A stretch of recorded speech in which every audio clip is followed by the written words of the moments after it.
what's up, everyone? Welcome back to the Packleader podcast, season 3, episode 2. Blaine, what's up? What's going on, Coach? Nothing much. As you can see, we got an additional guest here joining us today. Tell the people what's up, Zach. I'm Zach Shoup, 125-pounder here. I'm a 6th-year grad student and looking to make some noise this year. Yeah, man. So me and Blaine were kind of chatting it up on the way to Super 32 this past weekend, and really just wanting to readjust how we do the format of the show. One of the best things about Newberry College wrestling is the athletes, right? So we want to do a better job of spotlighting the athletes that we have on the team, telling their stories, and I'm excited to get into Shoup's story here, just about like how last season went and some of the things that led him to decide to take this last year of eligibility. But before we get into that, I kind of wanted to recap Super 32. Coach, I thought it was pretty productive. Yeah, good weekend. Got to shake some hands, put some names and faces together, and evaluate some guys who've been on our recruiting list for a long time. Also, the brand placement, Fresca. We're waiting. We even put the brand on the singlet. Yeah, whatever it takes. But yeah, no, it was good, and I know that was your first time going out there, at least to recruit. What did you think about like the depth of the tournament? Yeah, no, it's a deep tournament. I mean, and especially when it gets late, and literally there will be a guy, you get a result notification, and 1 minute or less later, an assignment to a new mat where he's in the hole already. So, it takes a special kind of kid to go out there and do well and have a run that goes deep. But no, I enjoyed it. In the past, I've been with football a lot of those years, and then here recently, I got like 37 kids in my house, so it's been hard to get away. But this year, we really made plans early, and I'm glad I went. It was a good time, a good experience, and like I said, just really being able to put a bow on a lot of things recruiting-wise and get some new things started. Yeah, definitely. So I'm looking forward to following up with a lot of those conversations and hopefully getting some kids on official visits here. Shoup, have you ever wrestled in it? No, I signed up junior year of high school, and I was going to go, but then my high school coach was, because I played soccer in the fall too, and I was kind of like, I had the talent to do well there, but obviously if you're not wrestling every day, and I was like, I'm going to practice once a week, twice a week maybe, and I'll go. And my high school coach is like, no, that's not going to work. Yeah. That's a long trip to go if you ain't ready. So yeah. But yeah, no, it's good. So moving on though, I kind of just wanted to update on everyone on all things Newberry wrestling. So like I said, we had a great recruiting trip, and also I wanted to update you guys on the pin pool update. Last week we had our annual phone-a-thon, and the guys blew it out of the water. I'm not super pumped about it. I mean, I'm glad we did well, but that we did make them a promise. Yeah, and for most people don't know, I think we mentioned it last year on the podcast. We told the guys basically if we get over $400 a pin, well, if we hit 400 or over, that me and Blanton have to join the Newberry and wrestle in the Newberry Open. So we'll be strapping it up this January on the 28th. So I haven't been 149 pounds since March of 2013. Coach, 184 was a long way to go. Right. But no, it was, in all honesty, I'm super pumped about just the level of excitement that the pin pool garners from all of our supporters. And as of 11:26 this morning, I hopped on the spreadsheet to check. We're bringing in $489 a pin. Yeah, and that doesn't include a couple others that we know about. Like I've got $4 a pin waiting in my text messages that I just have to upload. So I mean, we're inching real close to $500 a pin. So it's going to be a good response. It's been a great response. It's going to be a good year recruiting wise, and hopefully it's a good year pinning people, because last year it was like, our goal was how many people can we let off their back. You always would give the guys a hard time about that. So yeah, that's how the pin pool works. You got to pin to make the money. So Zach. Yeah. Fairfield. Yeah. Came with the fair for them. But I did want to shout out some of our national champion level pin pool members. Obviously, every single pledge is super valuable, and we appreciate all the members that we had. But we have a couple that went far few and in between. I actually think we'll have to get a bigger banner this year. John Lopez is a repeat national champion level pin pool member, along with Mary Beth and Bob Parker, Leslie Folsom, Aaron Harrington, Alicia Martinez, Matt Wade, former alumni here in All-American, also was on our podcast. Will be on this podcast. Selena and Matt Hamby, Sylvia Folsom, Maurice Freeman, Stan Gilliam, Michael Munoz, BJ Young, Ernest Young, Trevon Fordham, Palmetto State Wrestling Academy from right up the road, Dustin Harvey, a.k.a. Duddy. Coach Paul Watson is a repeat national champion pin pool member, Billy Kopich, Derek Manning, Josh Whitelock, also goes by Wheezy, Scott Thomas, and Donna Thomas. So we really appreciate all of your support and joining. And also, I'd be remiss if our most recent member, if I didn't mention Kirsten, who is Ben Valdez's mother. Yeah, Miss Ben came in with the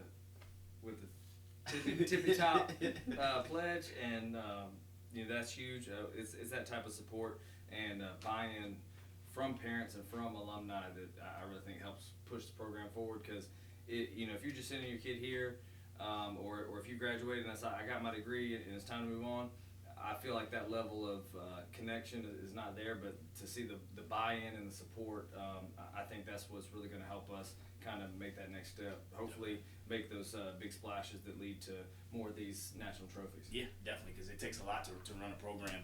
And like I mentioned kind of in the article that went out about the pin pool, all of the funds that we bring in, those gifts that will be made at the end of the season, they'll go towards phase 2 of our renovations in the new facility, locker room enhancements, shower installation, and also the addition of another locker room for our women's team. And so we just kind of want to keep doing right by our guys, all the hard work that they put in, and making sure that they got a facility that's up to the standard that some of the other top tier programs in the country have as well. So always trying to be better, and we appreciate your support.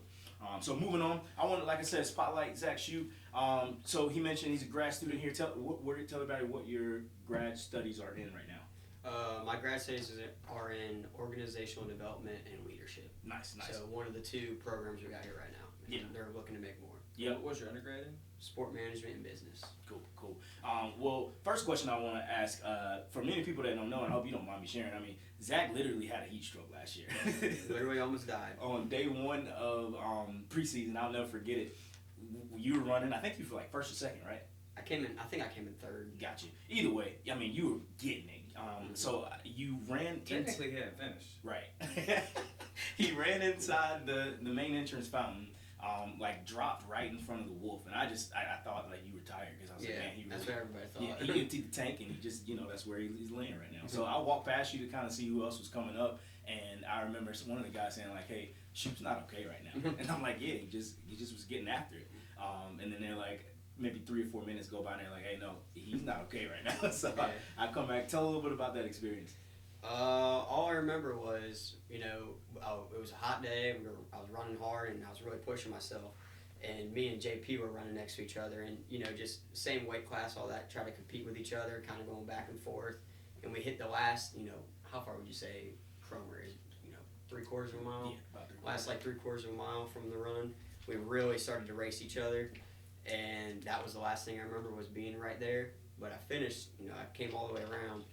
But I blacked out at Cromer, and then I woke up in the hospital, saw Darrell right next to me, and I was just like, what happened? Yep. So that's the last thing I remember. One of the most scary moments in my professional life, for sure, because that's never happened during a conditioning workout. And especially since it was like a run. It wasn't like we were. Yeah. I mean, we've done, the heat was ridiculous too, but I mean, you would agree, intensity-wise, probably more intense. Oh, we've done more intense stuff. Yeah. I mean, I think it was just heat and, first day. Yep. Just push myself past my limits that day. Right. But that's the kind of context people don't really know. So then fast forward, they see maybe the results of the season. I mean, you were out for at least a month after that. And even I remember after you were cleared to get back on the mat, still having to go through all the testing and really just not feeling like yourself. Yeah, so my first day of practice was, I came back to practice the week of wrestle-offs last year. And I remember telling the coaches, like, obviously, I haven't practiced. I was like, I'm not going to wrestle off. And they're like, no, you're going to wrestle off. So, I had 2 days of practice, did my first, do the bracket, did my first round. And I remember going into that match thinking, like, I got no gas tank. I'm going to get a takedown, and I'm winning this match 3-2. And won that one, and then wrestled on Saturday or Sunday in the inter squad, and lost a close match there. And then, fast forward, keep the season going, and I had about, I could wrestle for probably a minute, and then there was no gas tank, there was nothing. I wanted to die out on the mat, but the coaches knew what they were doing the whole time. I really pushed myself, and I don't think I ever felt 100% last year. Even regionals, nationals, I don't think I was back to 100%. Yeah. Well, I remember you being pretty sensitive to like the heat in the room for the first few weeks. That was another thing. Just anytime the temperature in the room would get above 80. You could definitely see a difference. I think just your body responding in a weird way. Yeah, definitely last year. Obviously, with cutting weight, so to have sweats on or something, wrestling room gets hot, and I would get anxiety. My body's like, oh, it's about to happen again. So I'd start to kind of freak out a little bit, and that was another thing I was dealing with a lot last year. So yeah. Well, I mean, still, I mean, it was really cool to see the end to the season that you put together. I mean, because at the regionals, you know, you had a tough bracket. I mean, Joplin, who went on to be an All-American, you had to get through the number one kid in the country, Logan Saliga, ended up beating him to make it to the national tournament, pulled a huge upset, and then, you know, qualified for the big dance and had a good show. You know, you were a blood rounder. Talk a little bit about what made you end up coming back, because I know after the season you kind of had the itch to come back, but then at one point you were like, nah, I'm done, I'm hanging it up. Tell us about that. I think coming back, I mean, I definitely always felt like, you know, you can always be satisfied. Like, I'm a 2-time national qualifier, like lost in the round of 12. That's, you know, that's not bad. But then there's always that little bit. It's like, damn, like I can do better type of deal. And I remember telling Blanton, like, you know, I literally died last year. I died this year and was almost an All-American. Let's see what can happen if I don't die. So that was another thing. And one of the things I was scared to come back was, I just remember how bad, like last year was awful. Mentally and physically was awful, trying to rebound from that. So I just didn't want to go through that again. But this year's been so far so good. And like I said, just that little itch of, knock on wood, that little itch of, you know, like, we're not done yet. And my biggest thing was, it's kind of like you say in practice, like, you know, you're going to regret it at the end of the day type of deal. Like, you know, I could look back when I'm like 35 and be like, man, I had another year of eligibility and I didn't take it. So, plus grad school, it's, you know, always good to get your master's, so Definitely. not going to hurt. No, definitely, man. And I can say, having just being in the room every day and kind of noticing how you're going about your daily life, consistency-wise, you've been one of the most consistent on the team, not only with the work ethic you bring to the room, but also just even off, like, outside of practice, like getting our one-on-ones in. We've been pretty consistent with that on a weekly basis, and I can just tell your level of buy-in and even just how you're enjoying things is different than last year, because sometimes you come in and you could just tell your demeanor or overall disposition was like, man, another day, I gotta get through it. Yeah, But I ain't gonna lie, I hated life. It was a rough year last year. Yeah. And that's the kind of thing that made me come back is, you know, if I don't feel like that, then what can I do? And that's what me and you talked about at the beginning of the years. I have all the talent in the world to do it. It's just, I think between the ears is what's going to get it done. Definitely, man. So I'm excited to see you have a good season. What are some other things you're looking forward to? Obviously, getting your name on this wall and competing for a national championship. But senior year, last time on the team, what are some things you're excited for, just as in general? I think we have a very good team this year, you know. I think we're being slept on a little bit, but we brought back some hammers this year. You know, all of us coming back, we're going to have a very, very good lineup. And we're deep, too. You look at a lot of our weights, especially like that 57. Yeah. You got almost 4 All-Americans at that weight, you know, like, so we got a deep team, but it's all about being healthy. Staying healthy is the biggest part.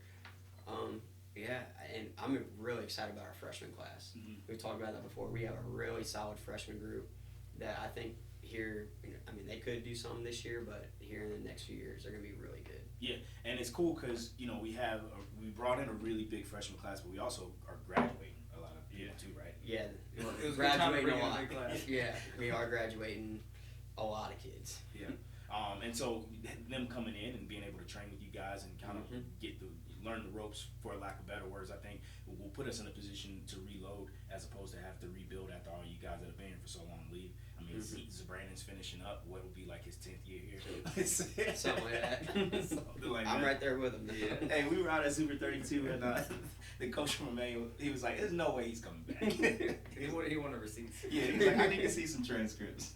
But yeah, so I'm pumped, man, and I hope you are too, because I know these are your boys and you've been grinding with them for quite some time now. So let's get it done. Yeah, I'm excited. You know, I think everybody's pretty locked in, and I'm ready to start wrestling and not wrestling the same people every day. You know, it gets old wrestling. You've been wrestling the same guy for a month and a half now, so Right. ready to get out there and wrestle somebody new. Definitely. BB, anything you got before we wrap up? Move on. No, I'm just excited. Like you guys have been saying, we've got a great group in the room this year. I think mentally and from just like just the vibes in the room are positive. So we got guys in there battling, trying to grind, trying to push each other. No hard feelings on stuff. You know, guys get out there and get after it, get kicked in the face, knocked out, whatever. I mean, and to get up and like, okay, you and I were after the same thing, and you got it that time. I'm gonna come get it next time. Yeah. So, you know, just just scrap it. So I'm excited this season, and I'm like you, but I'm tired of going in the same room every day. I want to go watch some wrestling somewhere else and see our guys beat up on some other teams, and I think we're up to it. Well, it's right around the corner because we go UNCP, which we'll talk about a little bit later on the 5th. So literally, we were almost there. And so we will jump into an interview with Matt Wade. Before that, I wanted to talk and just thank everybody for Alumni Weekend. So we had our 2nd annual Alumni Weekend. Technically, you're an alumni too, but not yet. They didn't let me play in the golf outing, though, which was pretty messed up. But yeah, it was an awesome turnout because last year I think we might have had a handful, literally maybe 4 or 5, and then this year we had I think 9 guys ended up golfing, making it for Friday.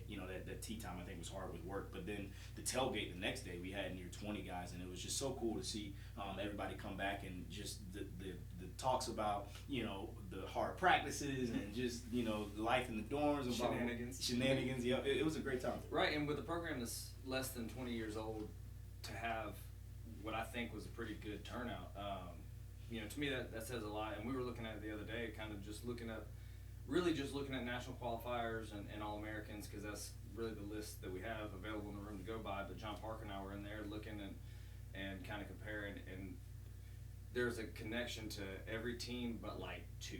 Wow. As far as like years go. Yeah. So just to know that we really had our entire history basically represented was a pretty cool thing. Yeah, we had, because Trevon was part of that first inaugural. Yeah, and he was there at the tailgate all the way through the more recent ones like BJ and Trevor Mansfield was there. Right. You know what I mean? So Isaiah. Yeah, literally Kilo graduated. So was my teammates. So it was cool representation from so many classes. It was my 10-year reunion, which was like, dang, it's been that long. But no, it's awesome, and so we got this group chat going now too, which has been pretty funny. Yeah. And so I think we're gonna get a good group out here for life, hopefully. So if you're listening and you're alumni and you want to come, I know Weezy and Duddy are trying to make it out this way. Right, and Darrell and Tony Washington are different people. I talked to this guy. I was out at Super 32. We scrapped with him. He went to UPJ. And me and Blant talked to him maybe 20 minutes, and he thought I was Tony Washington the whole time. Matt texted me that, told me after. That was funny. But no, in all seriousness, thank you guys for the support. And also the pin pool support. You'll see when you go to our website, a lot of those national champion level pin pool members we got are alumni. And that's the kind of support that it takes for us to continue to build the program into a national powerhouse, what we're used to being, and trying to bring that first national championship back to Newberry. So moving on, speaking of alumni and national champion level pin pool members, Matt Wade joined us this year. He was an All-American for us. I was teammates with him back in the day at heavyweight. And we just kind of want to jump in that. It was an awesome interview, and I hope you guys enjoyed. All right, what's up, everyone? I'm here with Matt Wade. Matt, I appreciate you joining us on the podcast, man. Yeah, thanks for having me, Darrell. So just to kick things off, kind of tell everyone about you. Obviously, me and you wrestled back in the day, but just a quick Spark Notes version of who you are, where you're from, what year you graduated, and even just tell us a little bit about your college accolades. Yeah, I'm from Easton, Maryland. I was a high school state champ there. Came to Newberry in 2009. Graduated, I don't want to say like 2013. I did a couple victory laps. College wise, I was a 2-time national qualifier, and then I was an All-American my senior year. We were national runners up that year as well in the dual tournament. Yeah, that's Is that 2012, I think? Yeah, we upset 2 teams in the quarters and in the semis to make the finals, and then we lost to Notre Dame. Yeah, I remember that. Yeah. It's that funny because that picture comes up on my Facebook, and we all just look pissed. We just took second in the country, and we all do not look happy in that picture when they gave us the plaque. Yeah, I think there were some words of not encouragement that came after, which probably yielded those faces. But that's funny, man. Well, yeah, dude, I appreciate you joining us. So obviously the name of the podcast is Packleader Podcast. And so we always try to feature guys who were leaders, not only while they were on the team, but just leaders still in life as well. So just wanted to catch up.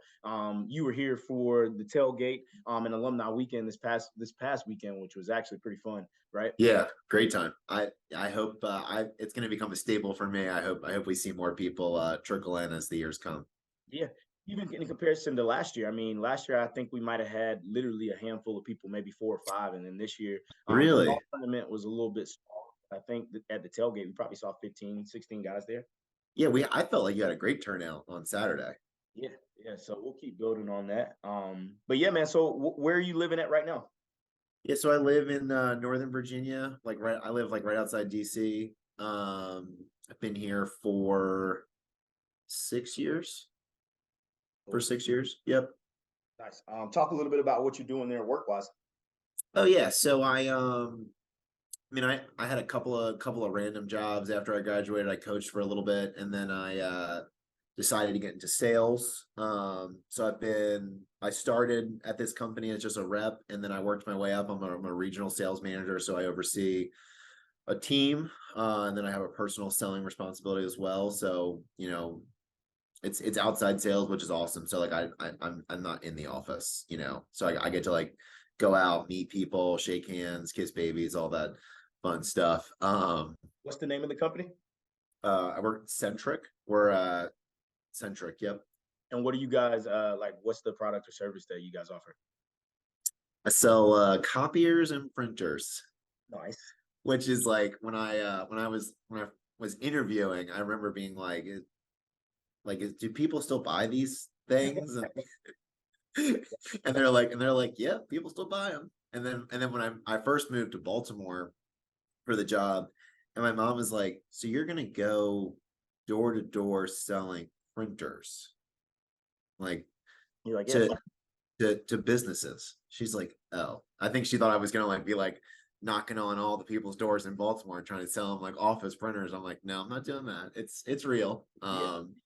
Dude, this is like, I had a couple of not so great jobs before, but this place has just been so good to me.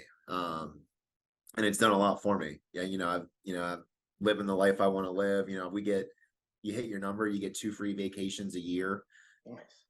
Yeah, I was just in New Orleans. I went to Puerto Rico earlier this year. Been like all over the country, like just because I sold some printers, Nice.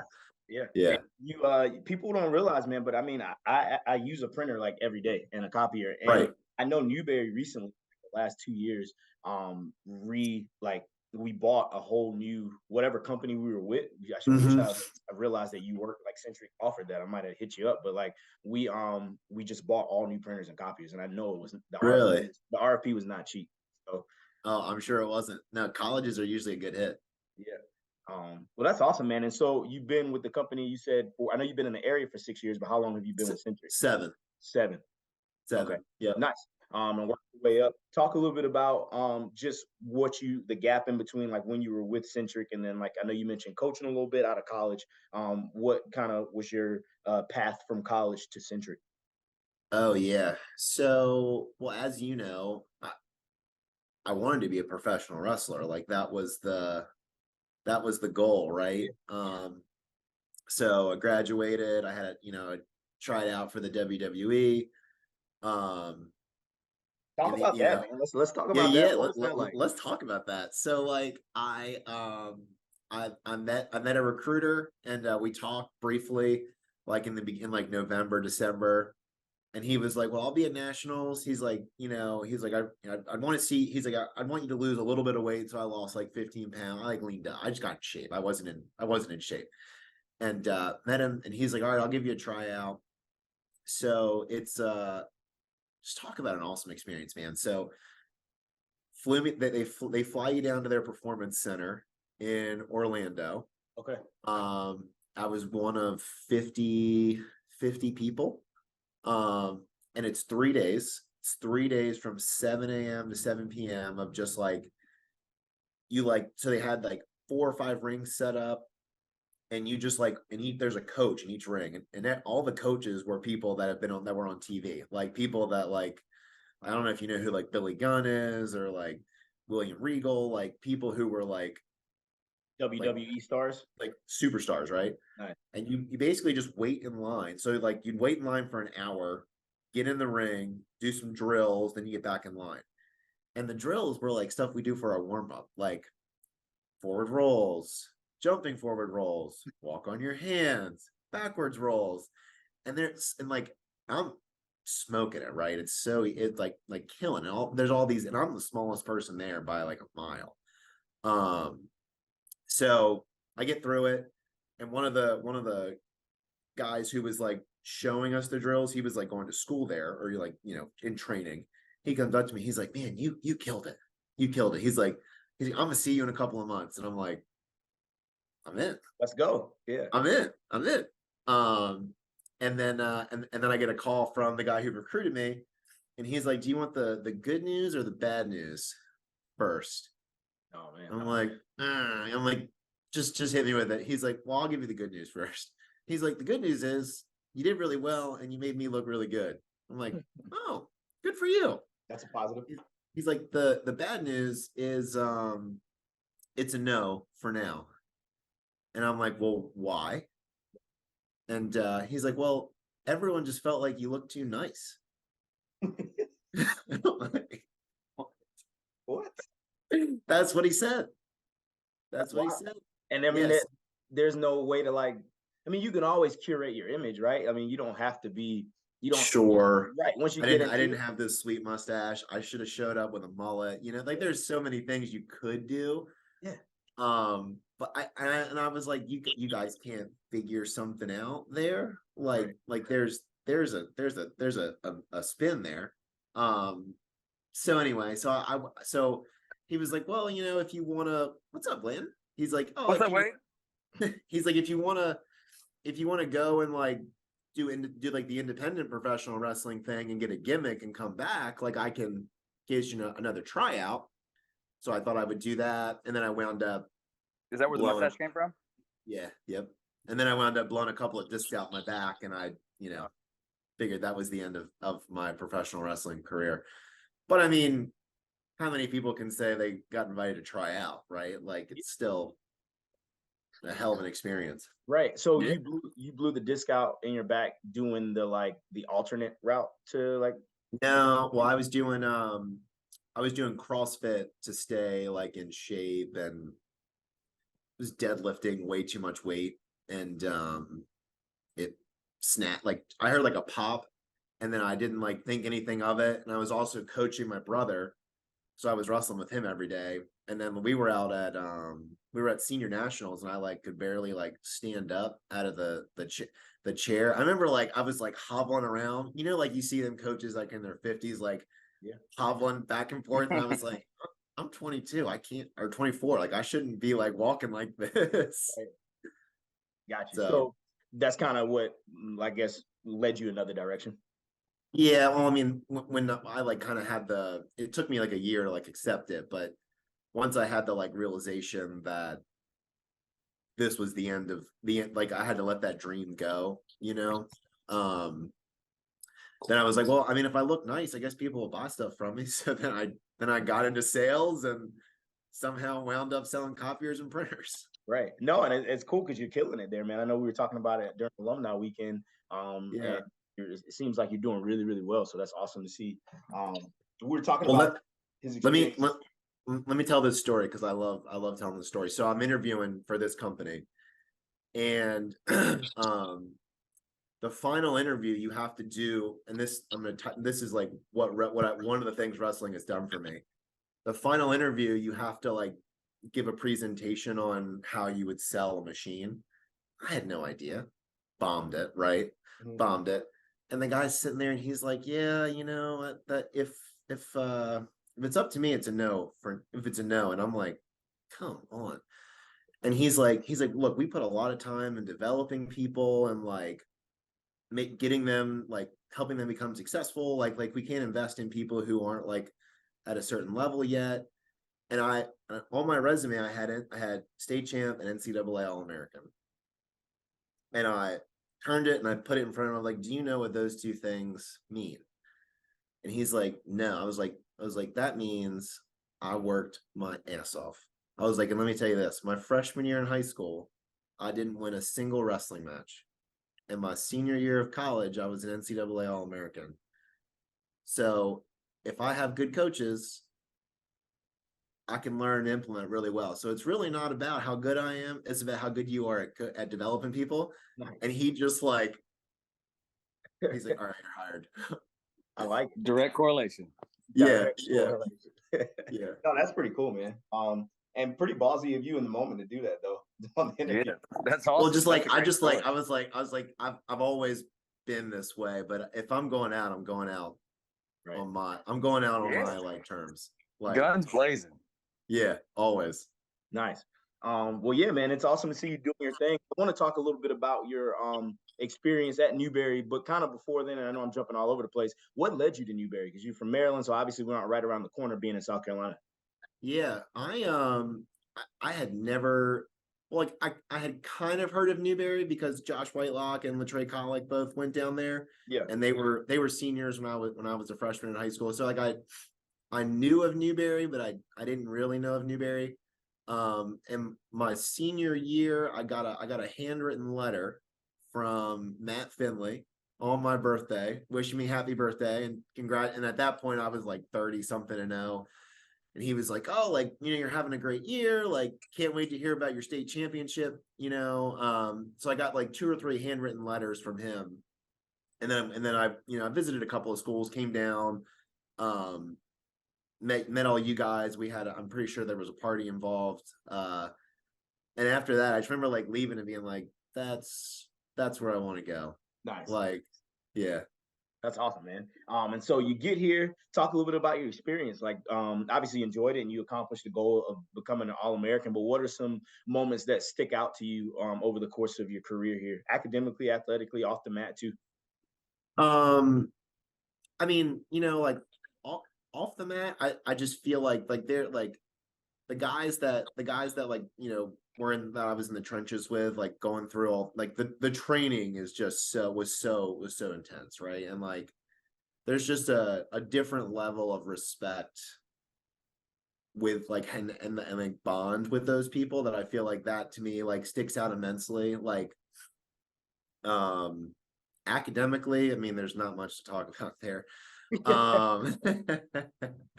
I mean, I I was a student. I wasn't, that wasn't why I was there. And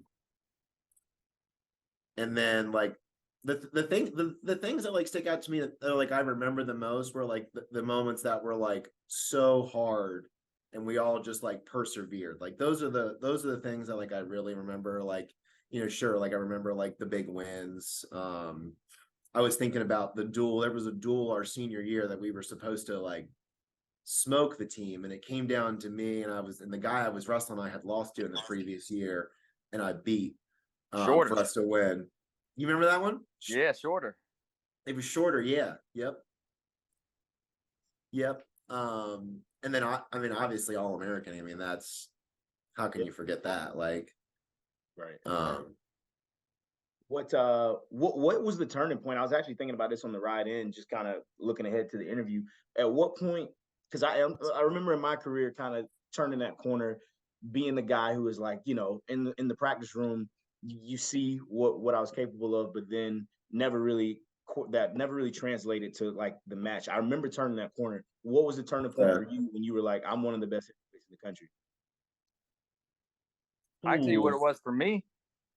It was when you won the Newberry Open, and we had a couple other guys who were ahead of you in the depth chart in that same Newberry Open.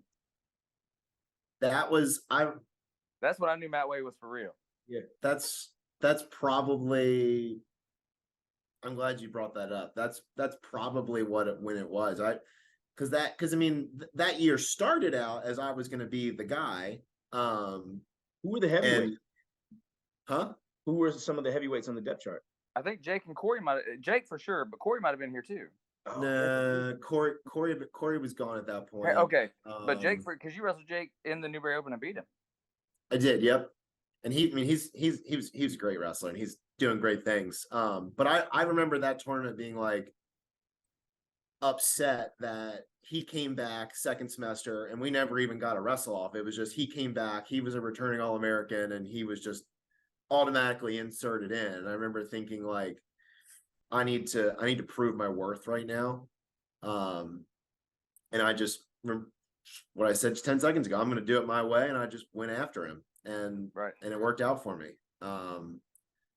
I don't know if outside of that, I don't know if there was like ever like an aha moment. I would say I redshirted freshman year, and I think coming to college, you kind of like you don't realize that you're a big fish in a small pond, and then you get dropped in the ocean, and you walk in and everyone's a state champ and everyone's a high school All-American, and then so it's like just accepting that like you've come really far, but you have way further to go. I don't know. I don't know if I had like a specific moment outside of the Newberry Open. Gotcha. No, that's cool. And it may not have. I just want to touch base. Like, it wasn't a moment for me of like he's the guy and he's that dude, but it was like, as recently transitioning to the staff at that point, I felt like Jake was probably the guy still, but it was that moment of like just that comforting feeling of Wade's ready. We're not gonna rebuild. We're gonna reload next year. And like that was such a huge moment, because like it wasn't like you went out there and like got lucky. Like if y'all wrestled that match 10 times, Jake probably wins 6 or 7 of them maybe. But like it showed me that like you were here and you meant business. You were capable. Like I was like, yeah, Wade is that dude. So it was that for like from a coaching standpoint, like, man, I'm super comfortable with where we're at. Like at heavyweight, there was no question. Yeah, no, absolutely. I mean, there's such a rich tradition of heavyweight success in Newberry. I certainly knew I'm one of those people that I just kind of like make my mind up I'm going to do something and I do it, and I knew that I was eventually going to be the starter, and I knew for a fact I was not going to be the guy who didn't follow in the footsteps of everybody else. So, at that point it was kind of like by whatever means necessary, I'm doing it to make sure that I'm that good. So that's awesome. Yeah. And it's cool to see how that translated to your the real world and your professional career too. And it's funny, you mentioned off the mat, one of the things sticking out to you, it's just like how we were in the trenches together, and that was the common ground that kind of is all of our bond. And it's just funny, like thinking back to the tailgate, right. How much of our conversation was surrounded by like just the experiences we had, whether it was a hard practice, whether it was something out on the East Hall field, whether it was starting practice over again, but definitely something that I think has brought us all together. Yeah, it was like, so what do you do? Well, I do this. And then it was like awkward silence. And it was like, remember that time we had to do 1,000 up downs? Yeah, that was pretty much the whole weekend. Yeah. That's awesome, dude. So hit us with just a little bit of advice you have, kind of just in closing for guys on the team. I mean, you're someone who, developmentally speaking, like you said, you came in, you were a state champ, but you had to put your time in and you had to grind to get to a point to where you were one of the best guys in the country. We have some great depth at heavyweight right now, kind of keeping that same that you mentioned. Got a national qualifier. We have a JUCO national champ there. And then some other guys who are chomping at the bit too. And that same like depth at heavyweight is a couple places throughout our lineup. So just some advice for those guys in that situation, but also for our guys in general. Yeah, I mean, I think the thing that I would say is if you're gonna do it, do it. Like don't half-ass it. Like if you want to be that guy and you want to get your name on the wall, like don't just show up. Like you have to fully commit. Like it's 100% buy-in is really like the key, and you just have to make up your mind that like I'm not going to go out on Friday night, or I am going to wake up at 6 a.m. and go lift weights or go for a run. Like, and you can't accept letting yourself off the hook, right? Like it's so easy to wake up and hit snooze again, right? Like if you want to be that guy, you just have to make up your mind that you're going to do it, and nothing's going to stop you. Like I never wanted to sit back and live with regret. Like I would, I'd rather say I did the damn thing and I did it to the best of my ability. So it's probably sounds super cliche, but just do it. Like, you know what I mean? Like put your blinders on, set out, like make a plan for yourself. And if the plan's not working, like reevaluate, but make a plan and execute. It's not a hard formula to be successful. It's effort and intensity and be coachable, right? Like you have to be open to feedback. The people The people who I have seen that are most successful in life and in wrestling were people that were open to feedback and could take the feedback and implement it. And I would agree. Like you said, the formula is pretty straightforward. What's hard is being consistent and sticking to it, Yeah. We I think it was like who was that guy from Zanetti, the wrestling mindset guy? Yeah. He told a story about a golfer. And the golfer was like, getting interviewed, and they were like, "Oh, how'd you play today?" And he was like, "Oh, I played great. Like, I love, it's like sunshine. It's my favorite way to play. Like, I love when the breeze is like this. Next tournament, it's pouring down rain." And they're like, "Oh, how'd you play today?" He's like, "Oh, I played great. Like, I love it. I love it when it's raining, and I love like hitting the ball, like, and it just slowly rolls." And they're like, "Well, you said the same thing." He's like, "Well, I just love playing." Like, and his mindset was, it didn't matter if it was raining or sunny. Like, he was gonna play. He was just gonna play, and that to me, I don't know why that resonated with me so much, but it was like, doesn't matter what's happening around me. Like, I know what I'm doing. Yeah. That's awesome. So, yeah.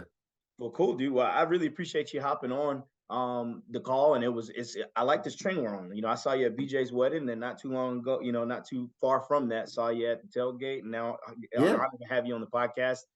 Weezy's trying to rope everybody into getting here for the life duel. Hopefully we can get you here for that. Yeah, he had a great time. Yeah, I expect to be on that side. I like it. That comes with being a national champion level pinpool member. So hey, you know what? If you pay enough, you can do whatever you want. I like it. Yeah, we'll definitely get you Matt side, dude. I'm excited. Yeah, man, that'll be fun. Cool. Well, thanks so much, and we'll definitely look forward to seeing you and keeping in touch, man. I appreciate it. Awesome. Sounds good. See you guys. Great catching up, man. Yep. All right. So that was Matt Wade, everybody. Coach, what did you think?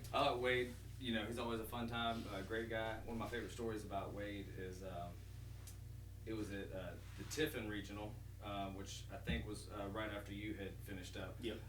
But Regionals was at Tiffin, and the Tiffin guy, Pembroke guy, and Wade had like this three-way where A had beaten B, B had beaten C, C had beaten A, and you could tell there was some collusion going on behind the scenes, because when the way regional rankings or seedings work is it's a vote, or at least it was at the time, and so it would be like, so and so for number one, no hands, so and so for number one, every hand in the room, and it's like, all right now, okay, so now we see, because you voted for him, that's the one we beat, right? So you can make the strong argument we're better than him, but because of the way things fell, that sort of guaranteed we were going to be third. Right. So what ended up working out is Wade's in the finals. Wade qualifies. The two guys that got voted ahead of him had to wrestle for who goes to nationals, and one of them lost. So it was like, yeah, that's what you get. Nice. Don't scheme against us. Right, and he got there and got it done. That's right. Podium. So yeah, it was a great interview, and I remembered that he was into pro wrestling and wanted to go the WWE route, but I completely forgot until we talked about it. So it's a cool experience hearing about him, just trying to climb that ladder and the opportunities he had too. Right, and I mean, I love the fact that he used his the story about the interview with the what this means and all that stuff. Just that's Wade. Yeah, no, he just go for it. He was like, "Well, I'm gonna go out swinging." Yeah, so blaze of glory. Yeah, well, I appreciate you joining the interview, Matt. It was an awesome interview, and I appreciate all the support, man. So, moving on, I wanted to talk a little bit about other D2 wrestling news and regional wrestling news as well. You can look out for preseason rankings to come out not only for Super Region 2, but also for NCAA Division 2 this week. I think it's projected to come out on Thursday, October 27th. So, looking forward to having some of our guys show up in those. Yeah, and not just the region rankings, but with some of the strong finishes our region had at the end of the year last year, I would hope that our region gets a little bit of respect and love that we haven't been getting the last few years. And if that's the case, then you have to imagine some of our guys who are ranked higher in the region might get a little love in those national rankings as well. So we could see guys make appearances in those too. For sure, particularly our national qualifiers coming back, right? I mean, Shoop was around the 12er. D Rice coming back, having qualified as well. Devin having been an All-American. You got to think some of those guys will be in there. PJ being a two-time qualifier. Definitely just interested to see where things might fall. But you look out for that this week. And then moving on, I wanted to talk a little bit about just general news for Newberry College and athletics. Congrats to Emma Westbrook. She is one of our student athletes of the week. And then also, what's his name that I butchered the last time? Uriel Zarakan. I think I'm saying that right, but he's from the men's soccer team. If I butchered your name, I apologize. But congrats to both of you guys. I think Shoot, you mentioned that Emma. She just school record for, was it goals in a season? We said. Yep, most goals in a season. They still got a few games left, so she can keep building the lead. Oh yeah, she could separate herself a little bit, but yeah, that's awesome for those guys. Yep. Moving on, I wanted to say just keep Professor Mike Beggs in your prayers, and then also Dr. Terry Dome. They're two professors here. I had Dr. Beggs actually for a religion class. Had his wife too. She was a music teacher. Really? Yeah. But I know Mike Beggs is in the hospital. Last time I heard, I think it was ICU, and then Terry Dome was in the hospital as well, off of a heart attack, and just want to keep both of those guys lifted up. Right. I'm pretty sure that we have been getting a little bit of communication from them. You actually got one directly from Dr. Dome, which we joked about a little bit because he's like, apologize for just getting back to you. I had a heart attack. It's like, no apology necessary, obviously. Right. But I think Dr. Beggs has been in communication with some folks as well. But hopefully those are good signs, but keep them in your prayers either way. Yeah, absolutely.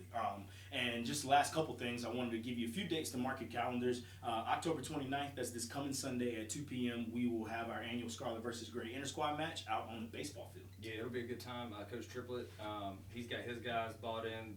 I think they're as invested in making it a big, fun, showy event as we are. So look for that to be a great time. We'd love to see you out there. We're going to break out those new 52-foot home competition mats, and we're going to back it right into the bleachers behind home plate. So it'll be wraparound seating. Guys will be coming out to wrestle from dugouts. It'll be a good time, and hopefully a lot of great wrestling. We got some guys who are scrapping this year, as we've sort of detailed throughout this podcast and our previous one. So it'll be a good time, and I know we tied in everything last year with this because it was the same weekend as homecoming. But alumni, if you're around or if you can get here, come on down and we'll get together before, after, whatever, and have a good time with that as well. But the inter-squad match, always a good time. A lot of great wrestling, and come see our guys sort of the first time they compete, even if it's against each other. It'll be in a singlet, and it'll be the closest thing to legit before we kick the season off. Yeah, absolutely. And again, that's this Sunday at 2 o'clock p.m. on October 29th. Other two dates to circle are November 5th. That's a Sunday as well. We're going to travel down to UNCP for the Pembroke Open. And then on November 8th, we'll host Montevallo here in our gym for our first home duel of the season. Yep, and that is against former Newberry assistant Daniel Owenby, so we will try to welcome him to Conference Carolinas appropriately. Absolutely. So appreciate you guys listening. If you're wondering where you could find us, if you're watching on YouTube but you're busy and got to keep going, you can always stream us on Spotify. You can always also stream us from our official website on the Newberry College Athletics page. But we really appreciate all your support. I know Coach is big on the feedback and wanting to get feedback from you guys. So if you drop a comment on the YouTube page or even on our Instagram page on just general comments on what we can do to make the show more engaging, we'd really appreciate that. Yeah, we like the interaction, so follow us on all of our social media as well. Leave some comments, and it doesn't just have to be about the podcast, but like I said, we like the interaction. We want to communicate with you guys, and we want to know what we can do better. So if you got comments about the podcast or something you want to say about the program in general, we'd love to read about it and interact with you guys and have a little bit more dialogue. But it's a lot of fun, and we hope to keep doing it. Yep, and appreciate you joining the show, Shoot. Thanks for having me. All right, we'll catch you guys later.